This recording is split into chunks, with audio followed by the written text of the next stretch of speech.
Sveiki visi. Taigi, dabar norėčiau porą žodžių pasakyti apie privačios nuosavybės institutą. Privačios nuosavybės institutas tai yra šiaip ideologinė konstrukcija. Realiai, tos privačios nuosavybės realiai jos neegzistuoja, jos nėra. Realiai viskas yra bendra. Viskas, ką mes galime pasiekti rankom ir sunaudoti. Privačią nuosavybę, taip sakant, įvedė valdančiosios klasės, vyraujančios klasės, tam, kad taip sakant, legalizuoti savo nuosavybę. Nes iš tikrųjų, bet kokia nuosavybė tai yra vagystė. Vagystė iš kitų. Ir visos tos ideologijos, liberalizmas, kapitalizmas, kurie sako, neva privati nuosavybė yra šventa.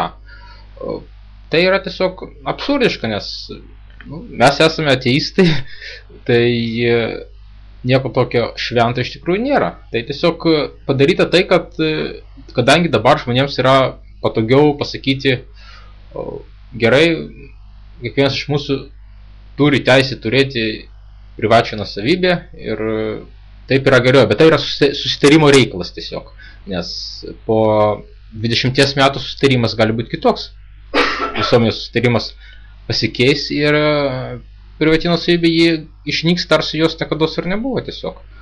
Tai va, mūsų tikslas yra be abejo, kad jinai išnyktų, nes kuo daugiau yra privačios nuosavybės ir mažiau viešosios, tai yra visuomeninės, to didesnis reikalingas tas represyvinis aparatas, policija, kariuomenė ir visos kitos represyvinės struktūros, tam, kad ją ginti, tą nuosavybę. Taigi, kuo daugiau privačios nuosavybės, tuo daugiau policininkų. Ir jo, pažvelgus iš kitos pusės,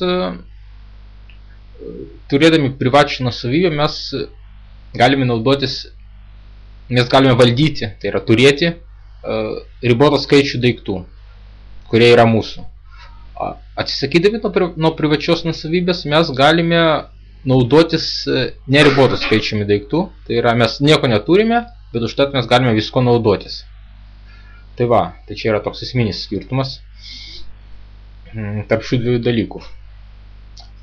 Ir tas privačios nuosavybės turėjimas,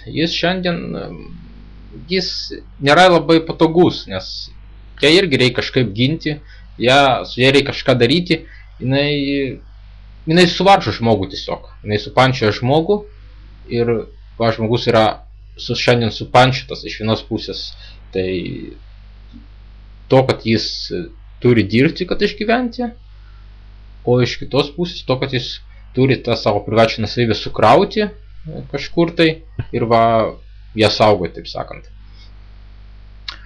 O atsisakydami nuo darbo ir nuo privačios nuosavybės mes nustojame būti sėslūs. Taigi, bet nustoti atsisakyti sėslaus gyvenimo būdo, tai nėra tas pats, kas buvo prieš 2000 metų, kada nebuvo tokių susisiekimo priemonių. Šiandien mes galime per 6 valandas atskristi iš Vilniaus į New Yorką ir taip toliau. Taigi susisiekimo priemonės yra puikiai išvystytos ir tas sėslus gyvenimo būdas, darbas vienoje vietoje jis mus tiesiog varžo. Mes neturime galimybės, taip sakant, keliauti. Todėl mes esame už komunizmą. Privačios nuosavybės privatinė nuosavybė turi būti panaikinta. Tai yra, jos iš tikrųjų nėra, jie yra tik žmonių galvose. O kada mes tas galvas pravalysime, tai neliks ir jos. Tai tiek, sėkmės.